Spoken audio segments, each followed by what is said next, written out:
On this episode of Gone But Not Forgotten, we're going to talk about Prophet. Prophet was a short-lived TV series that aired in 1996 on Fox. This was during a time when a show on Fox that was interesting and different was likely to die quickly. Of course, we wouldn't know anything about that, would we, Joss Whedon? Funnily enough, Prophet was the brainchild of someone who would collaborate with Whedon on Buffy and Angel, as well as another short-lived and yet great series about vampires called Moonlight. David Greenwalt. Greenwalt and John McNamara, along with the man of TV, Stephen J. Cannell, came up with the dark, evilly sweet series, which was part Richard III, part American Psycho, and part Wall Street. It starred Adrian Pasdar, who I always thought reminded me of a young Charlie Sheen, and here it's even more striking. Pasdar was more well known to me originally from Near Dark, as well as a neat supernatural film called Ghost Brigade, which funnily enough co-starred Martin Sheen. Go figure.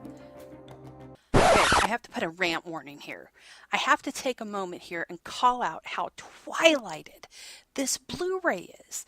Seriously, Adrian Pasdar's character wasn't the vampire. The girl was. Why does he have Edward Cullen eyes and skin here? Oh, okay, I'm okay. Moving on and letting go. The plot of Prophet was this. Jim Prophet is what we call damaged. He was raised on TV, or actually TV raised him. His father had what we would like to call a serious lack of parenting skills. He left Jim in a cardboard box with a hole cut out of the front so he could watch TV while he was out either working, drinking, whoring, and when he wasn't doing those, he would beat him. He was fed table scraps and left naked in there for hours, if not days at a time, in his own filth. Sound great? Needless to say, this less than family-friendly environment left Jim a little scarred. He still has to sleep in a replica of the box in front of a TV naked. He eventually grew up and took his revenge on his father, and leaving him for dead, moved on. He is now a very smart and very dangerous individual who has a habit of talking to the camera about what is on his twisted mind. This was before House of Cards.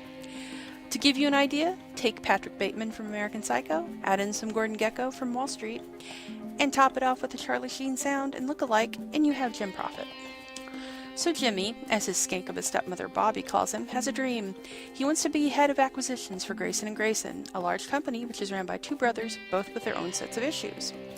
The reason for this is simple. Grayson & Grayson is the company that created the cardboard box that he grew up in. Jim's already got a job there, but it's not the one he wants. Systematically, he's tearing down those obstacles in his path to his goal with the beauty of an artist and a really cool computer program. Jim is not someone you want to piss off. Of course, as always is the case, masterminds like Jim have to run into trouble. In this case, he's got a heap of it. The aforementioned stepmother for one. Bobby is a drug-using, sex-using, blackmailing mother of the first order. She knows her Jimmy, and she knows he's up to something. So instead of fighting it, he gets her to help him in his schemes. Then there is the security gal Joanne. Joanne can see in Prophet his dark side from the first meeting she has with him. And when he tangles with her ex-lover, she gets really pissed. Sykes is another in line to get Prophet taken down. He's nearly as devious as Jim, but may not be in his league when it comes to the game Prophet plays. Jim Prophet as a character was amazing and way ahead of his time. This was before the anti-hero was considered the cool character, and Prophet was very much an anti-hero. In fact, he was the villain, but in a world full of people who were usually less than stellar, when it came to character, you couldn't help but root for his plans to succeed, which they usually did. Prophet systematically takes down all of his enemies and does it in spectacularly sneaky ways, sometimes getting away by the skin of his perfect teeth. Prophet was really groundbreaking for its time. Besides dealing with characters who were gay, having a lead character who was a villain and yet sympathetic, you couldn't help but root for him. Seriously. You had some very taboo relationships within the series, usually involving Bobby, Prophet's stepmother. At one point, she's sleeping with a husband and a wife, neither knowing the other is having an affair with the same woman. Prophet and Bobby are completely wrong and yet right for one another. They are both devious and out for their own interests, and dangerous. Keep in mind, this was network television. The series had some great co-stars alongside Pasdar, including Keith Zarabashka, who would join Greenwalt later on in Angel. Lisa Blount would be the fantastically sleazy Bobby Stokowski. Lisa Zane would play one of the few good guys in the show, Joanne Meltzer, Prophet's foe who was out to get him. But I'll always think of her as Freddie's daughter. Prophet got a lot of blowback when it aired from viewers who were outraged by such an immoral character being the focus of a series. People in the business community were not happy either by the fairly accurate, if you've seen or read Wolf of Wall Street, portrayal of corporate America. Of course, this show also came out a few years after American Psycho's novel and a few years before the film version, so maybe they just missed that book. After one season, Prophet was a loss. See what I did there? Pun. And viewers didn't get all the episodes which were filmed. Anchor Bay, the home of many of my favorite canceled series, we'll get to Kindred the Embraced later on, released the entire first season on DVD in 2005, including the unaired 4 final episodes of the series. On the DVD commentary, we found out some interesting things, including what would have happened in Season 2, which included the death of Joanne Meltzer in the first episode, and Prophet nearly killing Charles Grayson. Another bit of info that makes me really loathe canceling TV series before their time. David Greenwald apparently wanted to bring Jim Prophet onto Angel as part of Wolfram and Hart. Think about how amazing that would have been.